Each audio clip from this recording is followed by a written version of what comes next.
आज हम लोग इस वीडियो में देखेंगे कृषि विज्ञान सेकेंड कक्षा 7 अभ्यास कार्य पुस्तिका। ये कार्य पुस्तिका हमारी जो है 25 सेशन की है। तो इसमें आज हम लोग विषय सूची देख लेते हैं। इसमें पहला पाठ है मृदा विन्यास। तो इसे आज हम यही पाठ हमें इस वीडियो में देखना है, यानी इकाई 1 मृदा विन्यास। इसमें पहला प्रश्न दिया गया है कि प्रश्न 1, निम्नलिखित प्रश्नों में सही उत्तर के सामने सही का निशान लगाइए। तो नंबर आ दिया गया है कि मृदा विन्यास प्रभावित होती है। का मृदा कणाकार टेक्सचर, और खा दिया है भू परिष्करण, गा दिया गया है मृदा जल, और घा दिया गया है रंध्रावकाश। तो इसमें जो सही ऑप्शन है ये भू परिष्करण है। इसके बाद दिया गया है कि रंध्रावकाश का आयतन 50% होता है। का इसमें दिया गया है तिर्यक विन्यास, खा दिया है दानेदार कणीय विन्यास, और गा दिया है स्तंभी विन्यास, और घा दिया गया है संहत संघन विन्यास। तो इसमें सही ऑप्शन हो जाएगा स्तंभी विन्यास। इसके बाद आता है मृदा में ठोस पदार्थ रहित खाली स्थान को कहते हैं। का है मृदा रिक्त, खा है रिक्त स्थान, और गा है रंध्र छिद्र, और घा है रंध्रावकाश। तो जो है मृदा में ठोस पदार्थ रहित खाली स्थान को क्या कहते हैं? रंध्रावकाश कहते हैं।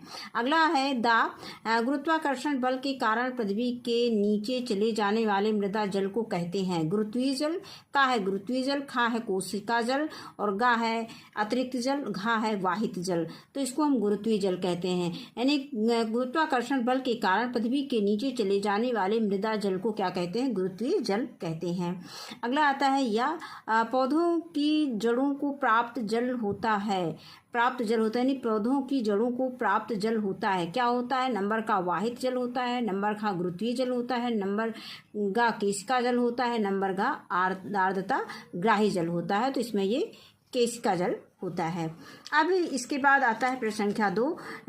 दिया गया है कि जल पौधों के आवश्यक पोषक तत्वों के लिए एक ... के रूप में कार्य करती है। अब इसमें 2 ऑप्शन दिया गया है, वाहक ऑब्लिन माध्यम। तो इसमें ये वाहक के रूप में कार्य करती है। तो हम इसमें लिख देंगे कि जल पौधों की आवश्यक पोषक तत्वों के लिए एक वाहक, यहाँ पे क्या लिख देंगे? वाहक के रूप में कार्य करता है। इसके बाद आता है जल चक्र के अध्ययन को ... कहते हैं, हाइड्रोपोनिक्स कहते हैं, ऑब्लिक हाइड्रोलॉजी कहते हैं। तो जो है जल चक्र के अध्ययन को हाइड्रोलॉजी कहते हैं। तो यहाँ पे हम लिख देंगे हाइड्रोलॉजी। इसके बाद आता है पतली एवं कम चौड़ी पत्ती वाली फसल उगाने से वाष्पन ... होता है, कम होता है, अधिक होता है। तो वाष्पन, अगर हम पतली एवं कम चौड़ी पत्ती वाली फसल उगाएंगे तो उसमें वाष्पन जो है कम होगा। यहाँ पे हम लिख देंगे कम।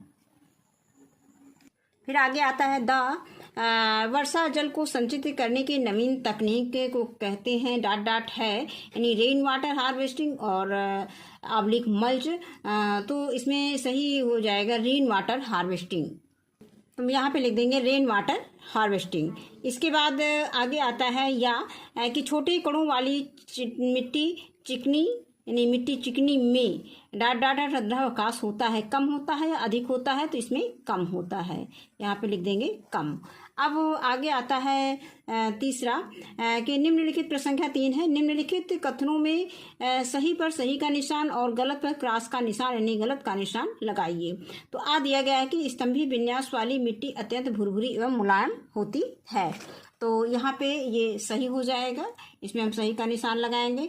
दूसरा कथन दिया गया है कि तिर्यक यानी तिरछा विन्यास में पौधों की जड़ों की वृद्धि अच्छी होती है। कहने का मतलब कि जो तिरछा, यानी तिर्यक का मतलब क्या होता है? तिरछा होता है। विन्यास में पौधों की जड़ों की वृद्धि अच्छी होती है, ये गलत है। अब आगे आता है सघन विन्यास की मिट्टी में जल एवं वायु का प्रवेश संचार बहुत ही कठिनाई से होता है, ये सही है कथन। इसके बाद आता है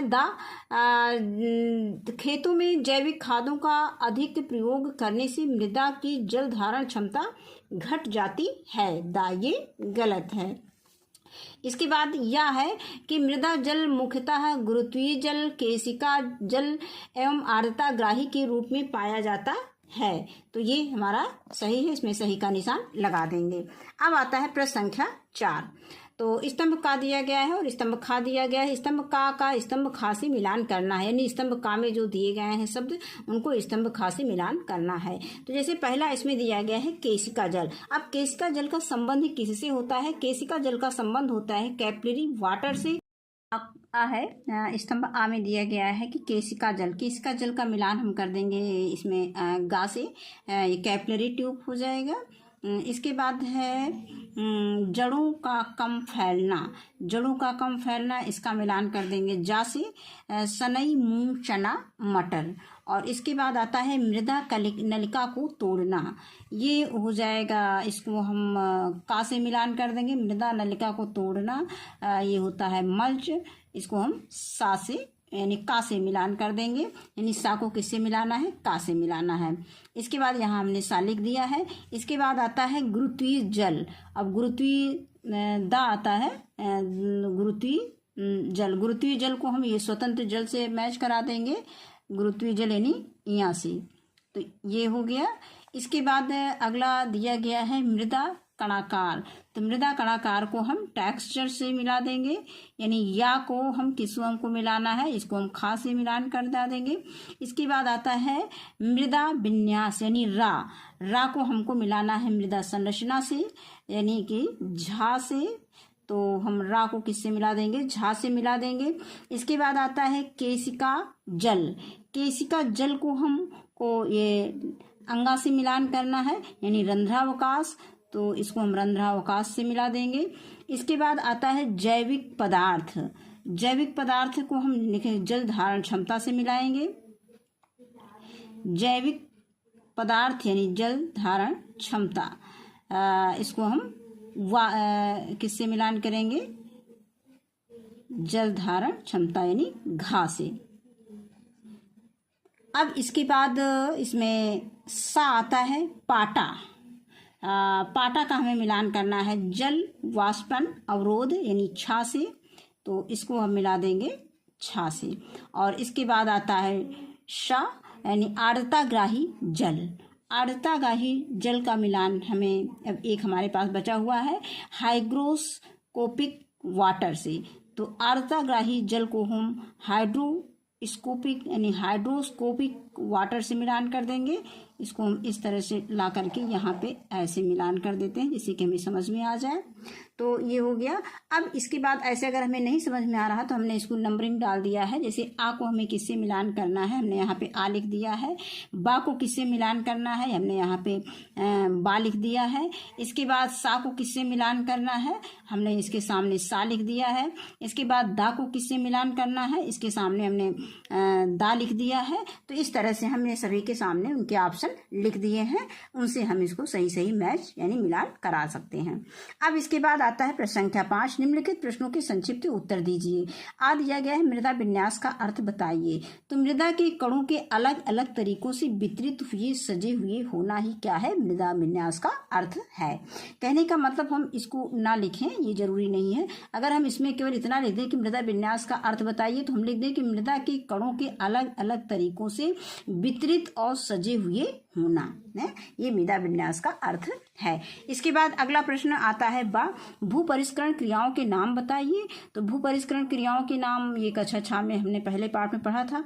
तो यहाँ जुताई है, दूसरे पाठ में भू परिष्करण, हमारा कक्षा 6 में भू परिष्करण पाठ दिया गया, तो उसमें हमने पढ़ा था कि भू परिष्करण क्रियाओं के नाम में जुताई, निराई, गुड़ाई, हैरो, पाटा चलाना, भूमि को समतल करना, मिट्टी चढ़ाना आदि, ये सब चीजें हमारा भू परिष्करण क्रियाएं कहलाती हैं।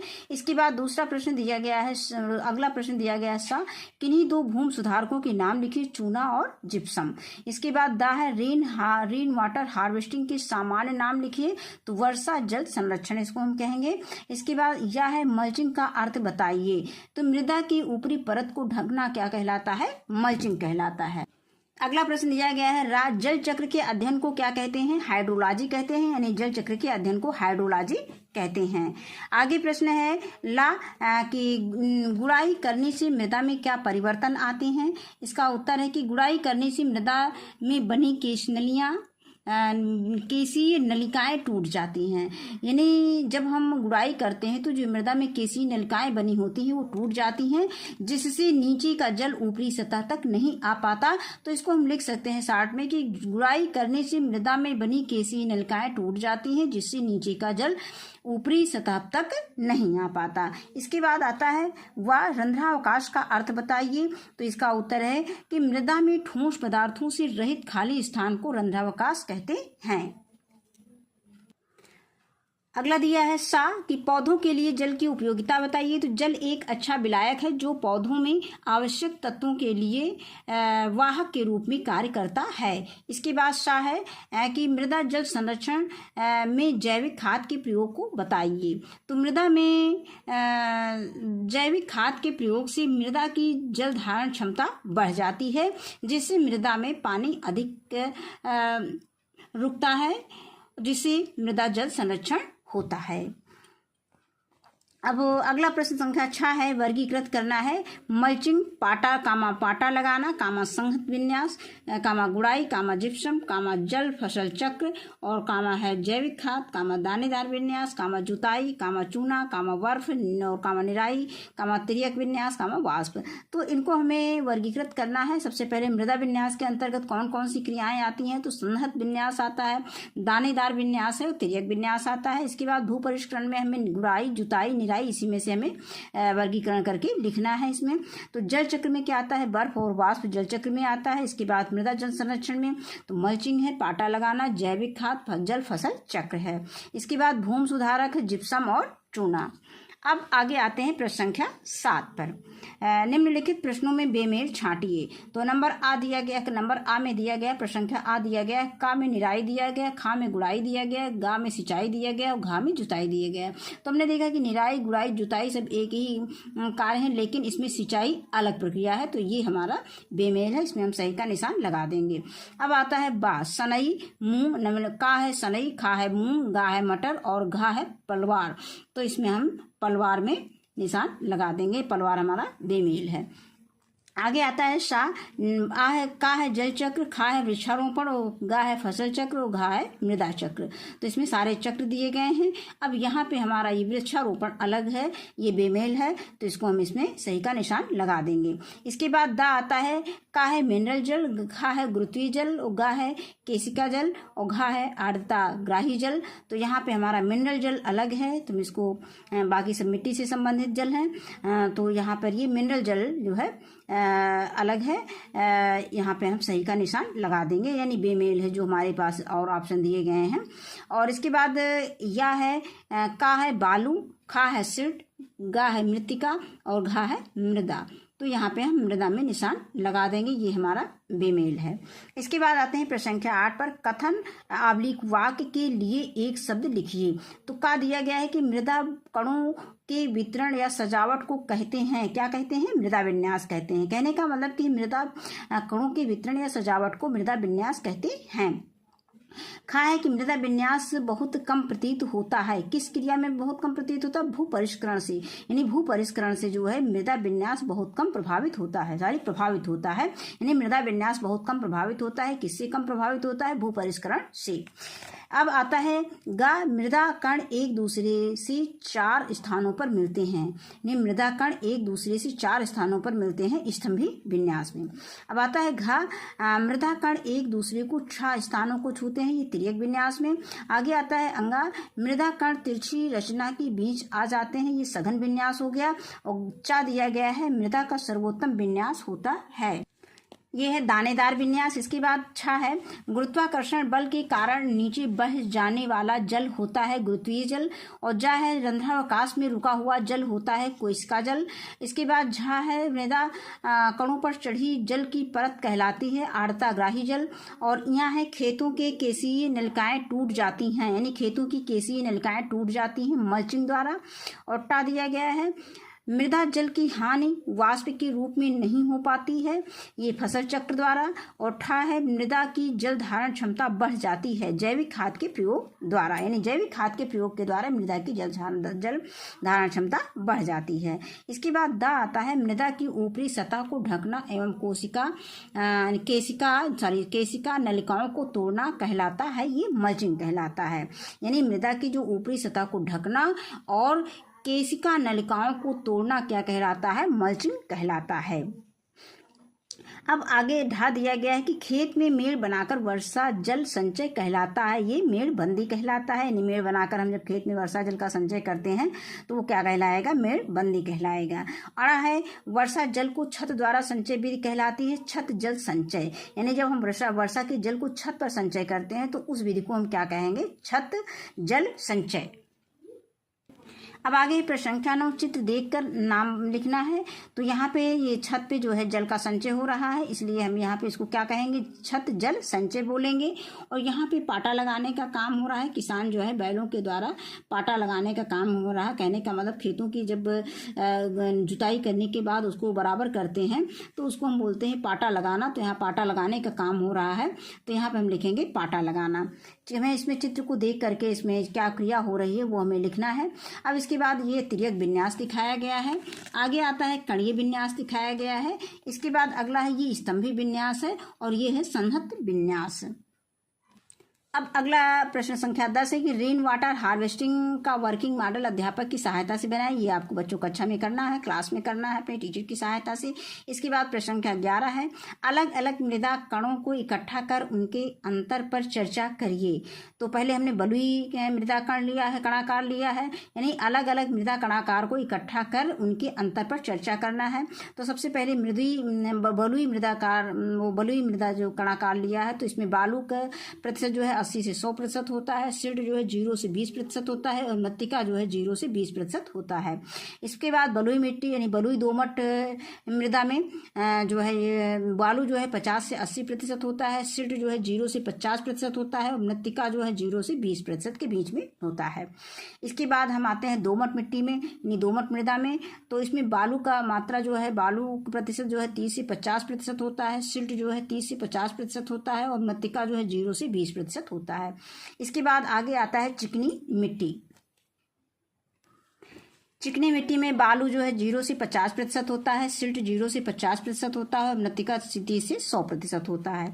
इसके बाद हम आते हैं प्रश्न संख्या 12 पर, मृदा कणाकार के अनुसार फसलों को अध्यापक की सहायता से वर्गीकृत कीजिए। अब इसमें बलुई जो है, बलुई मिट्टी में बलुई मृदा में क्या क्या उगाया जाता है?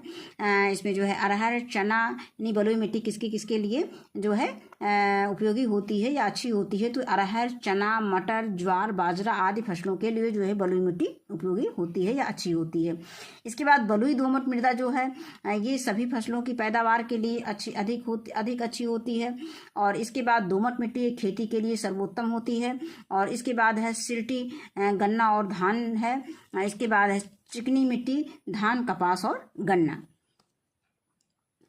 तो यहाँ पर ये मतलब इन फसलों के लिए सही है। तो यहाँ पर ये पाठ हमारा यहीं पे समाप्त होता है। इस वीडियो में बस इतना ही। वीडियो देखने के लिए बहुत बहुत धन्यवाद।